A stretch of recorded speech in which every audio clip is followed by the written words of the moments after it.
Hi, everybody, and happy Friday. Welcome to the FSMA Fridays and the September edition here from SafetyChain and the Acheson Group. Thanks, everybody, for attending.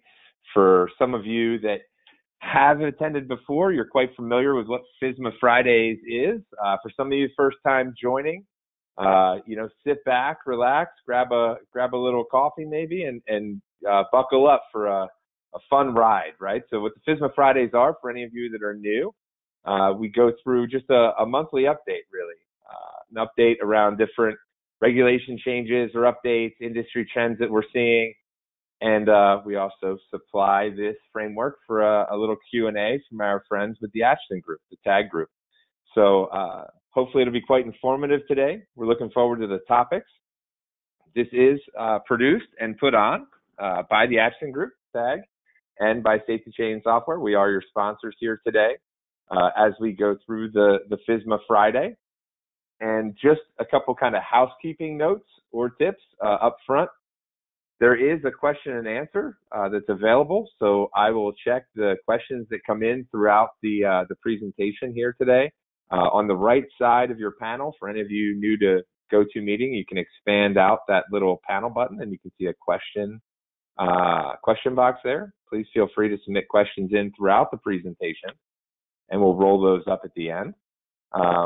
For everyone's privacy, you are only seeing yourself in here and the panelists, right? So that's for everyone's privacy. There are plenty of people on, but just rest assured it's not just you and myself and Cameron here talking today.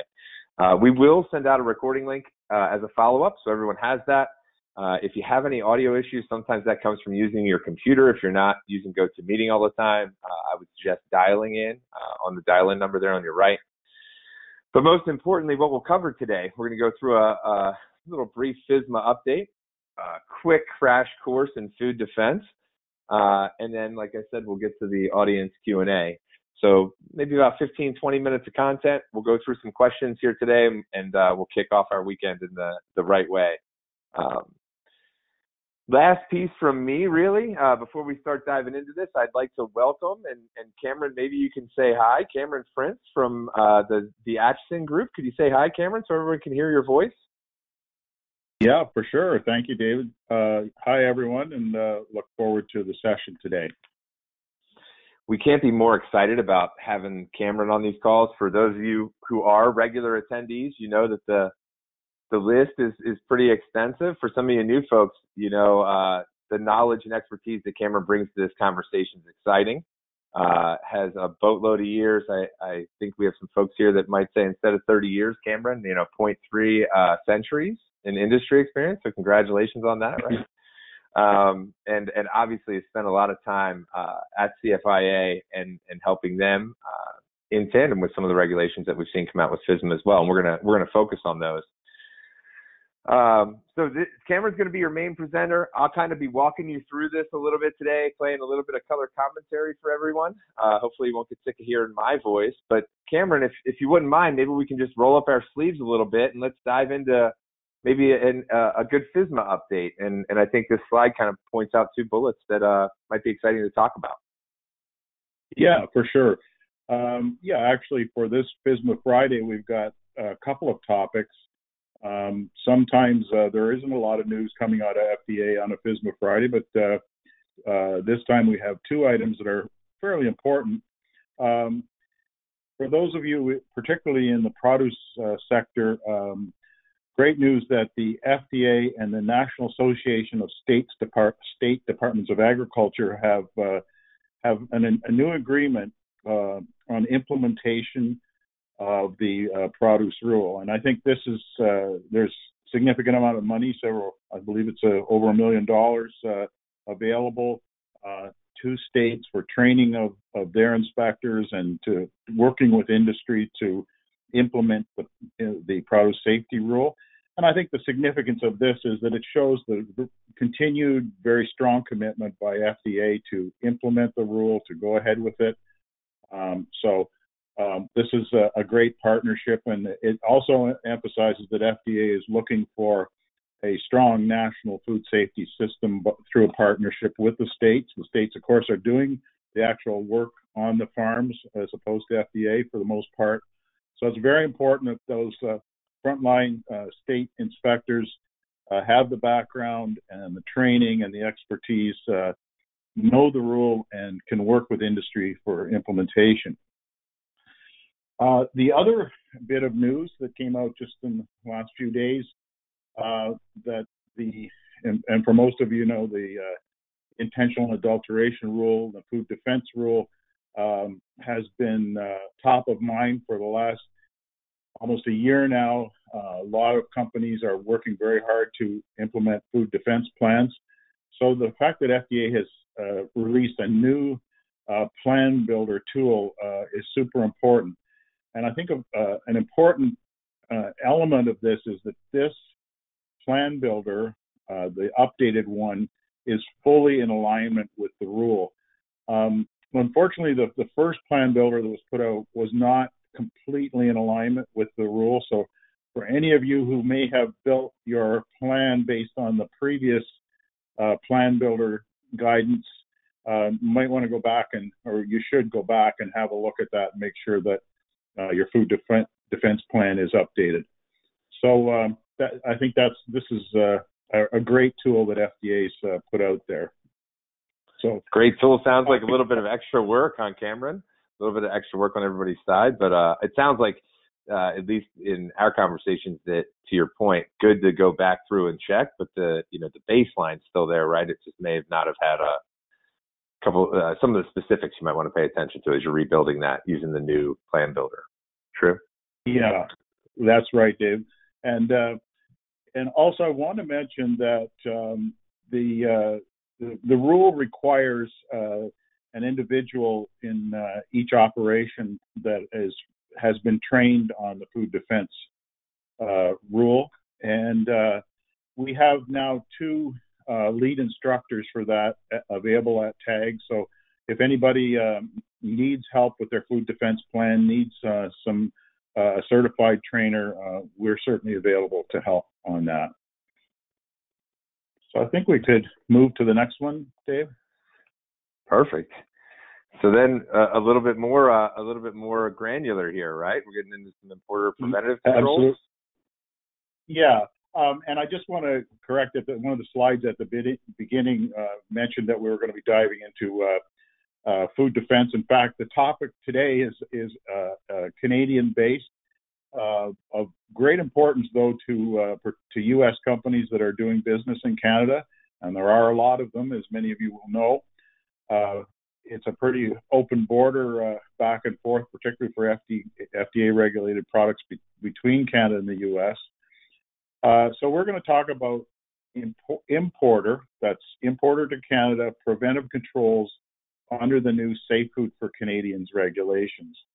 And just a quick background, many of you may know this, but the Safe Food for Canadians Act and the Safe Food for Canadians regulations, regulation is equivalent to a rule in the U.S. So the FSMA rule and the Canadian rule are very, very similar. However, there are some differences. And one of the big ones has to do with licensing. So we're really going to focus today on the importing side of bringing food into Canada and what's required in terms of licensing and preventive controls. So we want to move to the next one, Dave. So under these regulations, anybody who imports food to Canada has to have a license. And that license, you can apply for that online. It's not an overly onerous or difficult thing to do. However, when the application is made for an import license from the Canadian Food Inspection Agency, you have to declare that you have an importer preventive control plan. And what is meant by that is essentially you need a supplier approval, a supplier assurance program that's preventive control based for for all of your imports. So this is really no different from importing in the U.S., where it is a requirement to make sure that the foreign supplier meets all requirements, in this case, for Canada. So an important point here is that U.S.-based companies can hold a Canadian import license. Currently, that's really the only country, unless it's changed in the last week or so, the only country in the world that can where that privilege is held. So that means if you're a U.S.-based company and you're shipping to Canada, you can be the importer of record, organize storage and warehouse and delivery, hold that license, and be the main interface with the Canadian Food Inspection Agency. Just a caveat on that, it is not intended, it's intended for product that is manufactured in the U.S. So in other words, if you are a company that produces food in the U.S. and exporting to Canada, that food that's produced under U.S. jurisdiction can be imported to Canada under that license. It's not for the scenario where you import tuna from Ecuador, canned tuna, and then to the United States and then ship it to Canada. Does not fall under this provision for U.S. Based companies to hold a license. It's for U.S. produced product. And as I said, the process, the preventive control is very similar to the supplier approval programs that you would be familiar with in FSMA and also under GFSI. So we'll flip to the next one. Sounds like, Cameron, for some of our U.S. companies, we're getting the idea of what some companies who produce outside the U.S. in dealing with FSMA, right? The U.S. companies dealing with Canada, right? Just getting a little bit of a vision into it. Yeah, and the good news is that there is an agreement between FDA and CFIA, and it's a recognition agreement where FDA and CFIA recognize each other's systems. So that means that unless there are issues or rejections or other information, generally it's agreed that the systems are similar enough the product can move across the border mostly unfettered. Now, that's not to say that the FDAs may decide to inspect the Canadian shipment, which they do, and likewise Canada occasionally will look at products from the U.S., maybe higher risk ones or ones with a track record. There's a bunch of reasons why they might inspect, but for the most part, the intention is not to recognize the systems of the two countries. Now, one thing I have to say, for Canadian exporters to the U.S., they have to have a license in order to be recognized by FDA. So that's very important. That's how FDA knows that product from Canada is acceptable if they have a CFIA license.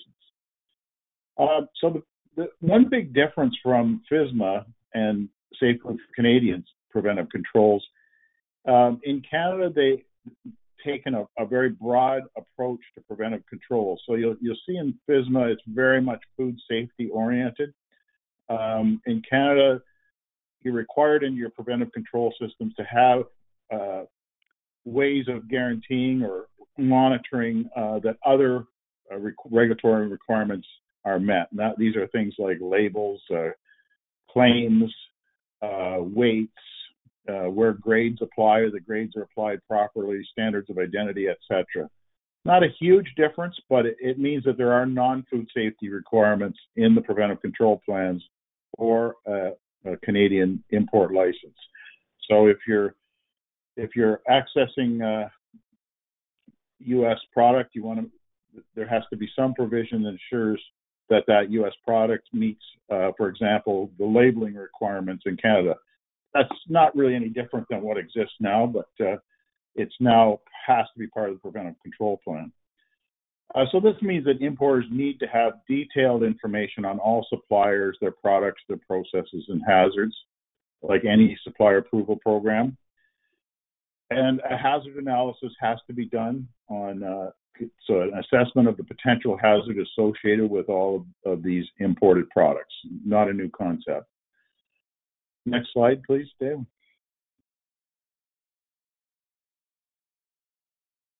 So there are, of course, multiple means to ensure that imported product meets Canadian standards. Actual company audits of suppliers can be done. um, as commonly done in a recognition under GFSI or other recognized certifications, certificates of analysis, foreign government recognition, such as the Canada-US recognition agreement between FDA and CFIA that I talked about. So if you can demonstrate that your system is under FDA jurisdiction and in good standing, then that is an important consideration on an importer preventive control program. And sometimes foreign government certifications are also important, like individual shipment certifications are also an important way of justifying import, although some foreign government certifications may not always be reliable, but for the most part, particularly where there are agreements, they are a factor that's considered by CFIA. In some cases, testing of incoming products could be done just to monitor to make sure that the supplier approval program is working well. Next slide. So it's important to recognize that there have been long established agreements on certain products, and so these agreements still apply. And probably the biggest one is the agreement between USDA and CFIA on meat entering Canada. That agreement does not change based on this. You still have to comply with all of those requirements for meat. And there are other products that have similar types of agreements. So those provisions of those don't go away. They just become part of the importer preventive control. Now, what will CFIA be doing about these importer preventive controls? So CFIA will be auditing, inspecting these preventive control plans. And that means if, for example, you're a U.S. exporter to Canada and you hold a CFIA import license, you could be subject to audit, probably will be over the course of time. Of course, CFIA has what they call a risk-based inspection model, and that means that higher risk products, products with maybe a poor history of compliance, companies that maybe have a poor record of compliance would get a higher rating for targeting for inspection of these import PCPs. And CFIA will be doing both a document review, they will also be doing product sampling. And just a bit of context on this sort of big picture of the challenge for CFIA in this area, and that is that up until this Safe Food for Canadians came in, there were probably maybe 3,000 or 4,000 licensed establishments or operators, food operators in Canada, and they were under traditional commodities that had, like meat, fish, dairy, that had inspection systems. But now that number of licenses is going to balloon to somewhere around 20,000. So you can see there's going to be a very large workload for CFIA to look at all of these importer preventive control plans. So we're not talking about an every month kind of inspection. We're talking about an annual, biannual, maybe every 3-year kind of frequency for inspection of these things, of course, based on risk. Of course, an important part of the preventive control plan is you have to have a system for complaints and dealing with those complaints. Traceability is a real high-profile part of these new regulations, so traceability systems have to be in place, and recall procedures. And in the recall procedures, it's a bit more elaborate than what's in FSMA. Very much the same idea. If you have a problem, you have to report it, is the bottom line, much like the FDA food register. In Canada, you have to notify CFIA in potential recall situations, and that will be enforced fairly strongly. So we can flip to the next one. It sounds like, Cameron, as I'm flipping over to the next one, that in Canada, they're dealing with kind of the same issue that we dealt with here with the FDA. And the reason that you started with that first bullet point about the FDA and the agreement with the National Association for States, is there anything like that in Canada, like that the CFIA could lean on, similar to our state structure and how the FDA is leaning on it? You know what I mean? Yeah, I do. There's multiple facets to that question. In Canada, first off, both the USDA programs and the FDA programs are all under one roof in Canada under the CFIA. So all foods are under the same roof. And most of the food inspection done in Canada is done at the federal level. There are equivalent to state inspection programs. There are in some provinces pretty robust provincial food inspection programs.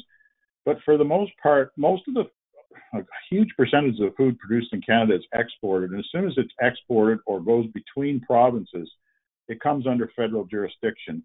So there's a much heavier federal presence in food inspection in Canada than in the U.S. So the states have more of a role comparatively than provinces in the U.S.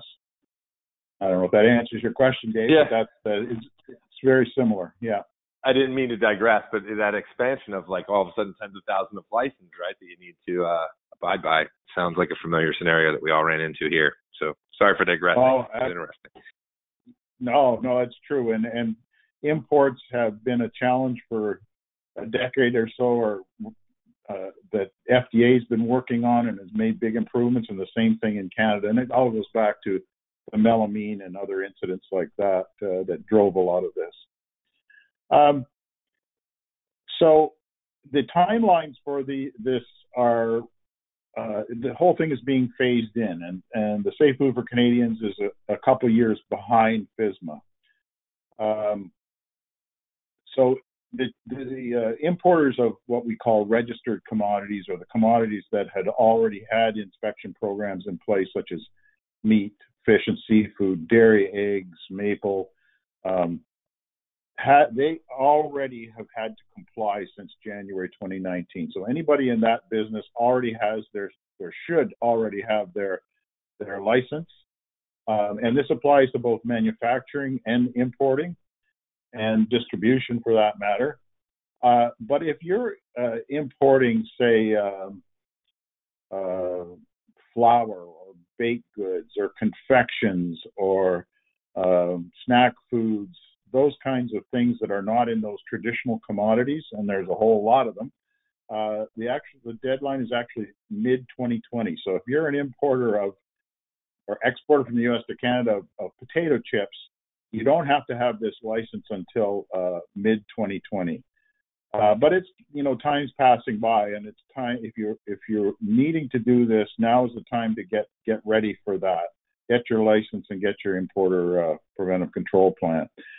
And just a note that some of these type of sort of unregistered commodities probably haven't had a lot of CFIA oversight, and so some of this stuff will be very new. Some of them may not even know what a HACCP plan is. So this is going to be a big change for some companies.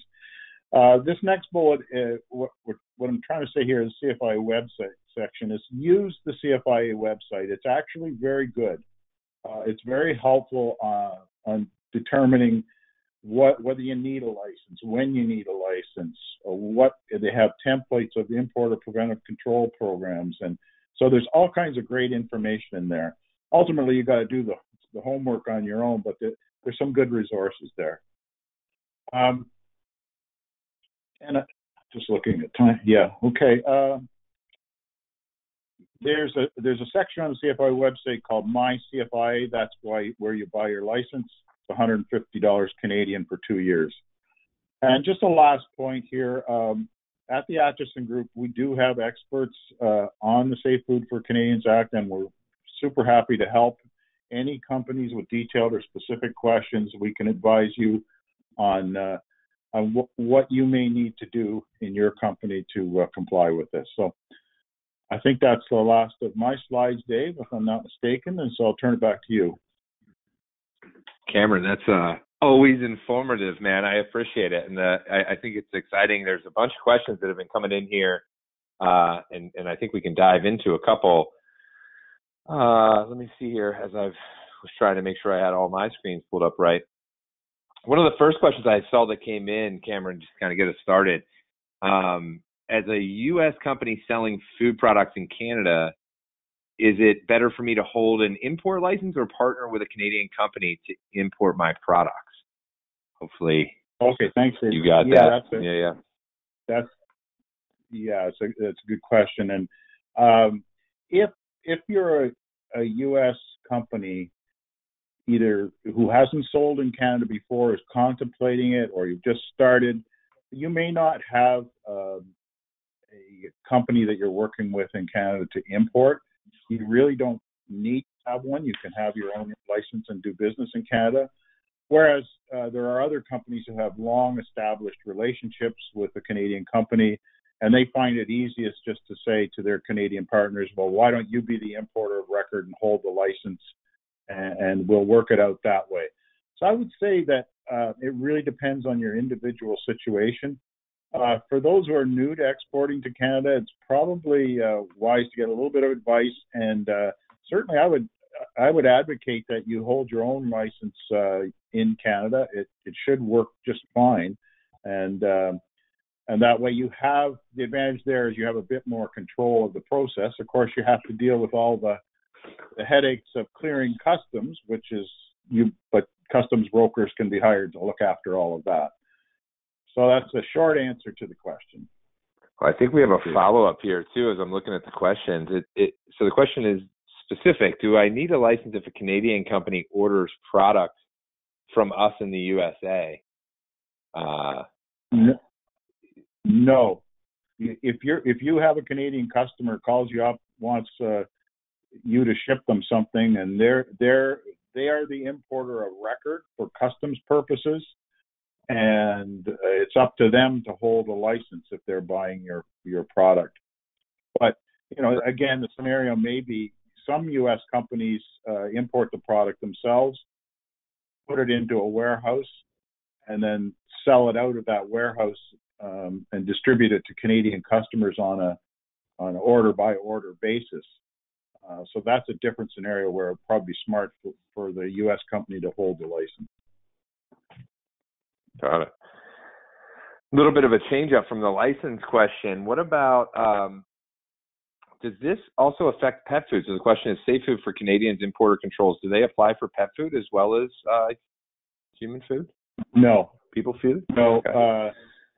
Pet food, unfortunately, pet food is largely unregulated in Canada.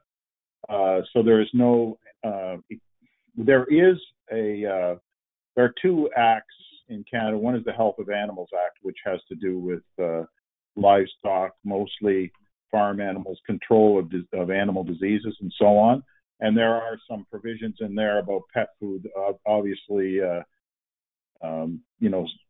spinal tissue from BSE-related controls are there. There is a program for certifying exports of pet food, but the Safe Food for Canadians regulations does not, and what I'm talking about here today does not apply to pet food. Got it. All the pet food companies in the U.S. that are on this call right now are looking for headquarters in Canada. Cameron. Yeah. I'm just kidding. That's a joke. That's a joke. What about so question came in also, you had mentioned FDA and USDA and so forth, back and forth. The question comes in, what about seafood HACCP? I'm assuming that's recognized as well, seafood HACCP being part of the FDA rather than the USDA from importing in seafood to Canada? Absolutely, yeah. I should have mentioned that. So, things like juices and seafood that have their own rules before FSMA came in and are still in place, those are recognized by Canada for sure, and would fit under the preventive control rule and the agreement. So no problem there. Got it. We have a couple other ones that are flowing in here. One I'll take, and I think that you had just given some information around it. I think some folks were asking for, online, can they find a list of processing aids? And then, which I think the answer is yes. You had directed towards the CFIA website, the FSMA website as well. The question then directly was if there's a product in the USA uses a product like LAE, and it's not labeled, are there any consequences? Was the question. Does that make sense to you, Cameron? I would assume that would come under labeling and labeling of all ingredients. Yeah, I guess, I hope I'm getting at what is being asked, but there are differences in standards of identity, and there's also differences in what food additives may be used in Canada. All I can say is make sure that you know what those differences are. For the most part, there's the same thing applies in Canada and the U.S. for ingredients and food additives. But as I say, there are some things that are allowed in the U.S. aren't allowed in Canada, and vice versa. So you have to be on top of that. So that's very much an individual situation by situation thing. You can get information on the CFIA website, and also the Health Canada website. They are actually the ones that approve additives or ingredients. So that's another source of information. Perfect. And I know we're up against our time. There was a couple other questions that came in. I'm going to hit this one, and then the others we can follow up on. I thought this was clever, though. It said under the old QMPI, we were required to test importers at 5%. Do we need to continue to test at that rate is the question that came in. Cameron, I want to finish up with that one. Yeah, QMPI was a program. It was a very innovative program, and I was actually involved in it way back when, for efficiency food importers who could voluntarily do an enhanced inspection program, and then there would be less CFIA government involvement. And it was quite successful, but it kind of got caught up in this whole massive change that happened with Safe Food for Canadians regulation. So we now have a set of regulations that apply equally across all foods. There are some provisions for individual commodity issues, like molluscan shellfish have certain requirements and dairy has certain requirements. But for the most part, the government policy was to try to go across the board and apply things not on a commodity basis. So simple answer to the question is the QMPI program is basically been subsumed under the Safe Food for Canadians and doesn't really apply anymore. So the developing you have the freedom now to develop your own import preventive control. You design your own program as you see fit. If you want to continue to use some of the guidance that was in the old QMPI, you're perfectly fine to do so. But it's more a individual importer driven thing. Cameron, sounds like we got options. I want to appreciate everyone for their time. For some of the questions we didn't get to, we'll follow up with you directly. Like I mentioned, you will be getting a recording of this as well as part of the follow-up. A couple areas that you might want to find us online, right? And also some of the comments you'd asked about resources, right? Obviously, SafetyChain for our FSMA Friday sessions, recordings, right? Great food quality management software system for any of you that are out there. Cameron and the TAG group, thanks again for being on. Very informative. Like you mentioned a couple times, Cameron, some great resources from your group as well as people are navigating the ever evolving regulatory requirements. Also, definitely join for any of you on LinkedIn and so forth. Please join us and join the FSMA Friday group. A lot of good information being shared out there as well. The next session of this will be October 25th. 2019, we're going to have Dr. Ben Miller with us and discuss a very cleanly topic around hygiene. And just to leave everybody with this, in case you aren't aware, the Acheson Group and SafetyChain have combined our forces into a very comprehensive consultative risk assessment tool that is available from both our organizations. So in case you're not aware of that, you can absolutely check that out online and see some of the benefits that might serve your organization. But with that, Cameron, again, I want to say thank you so much. Thanks for the great information. Thanks for everybody attending here on Friday and taking a little bit of time out to spend with us on FSMA Friday. And I hope everyone has a great weekend. Thanks, Cameron. Thank you. Thanks, everyone.